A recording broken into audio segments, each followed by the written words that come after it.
صلو علی الحبیب صلی اللہ تعالی علی محمد صلی اللہ علیہ وسلم۔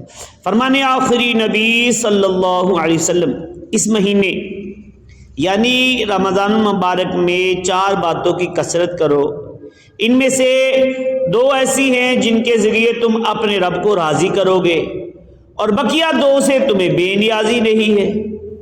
بس وہ 2 باتیں جن کے ذریعے تم اپنے رب کو راضی کرو گے وہ یہ ہیں: نمبر 1، لا الہ الا اللہ کی گواہی دینا کہ اللہ کے سوا کوئی عبادت کے لائق نہیں۔ نمبر 2، استغفر اللہ، استغفار کرنا۔ جبکہ وہ 2 باتیں جن سے تمہیں بے نیازی نہیں وہ یہ ہیں: نمبر 1، اللہ کریم سے جنت طلب کرنا، اور نمبر 2، جہنم سے اللہ کریم کی پناہ مانگنا۔ صلو علی الحبیب صلی اللہ علی محمد۔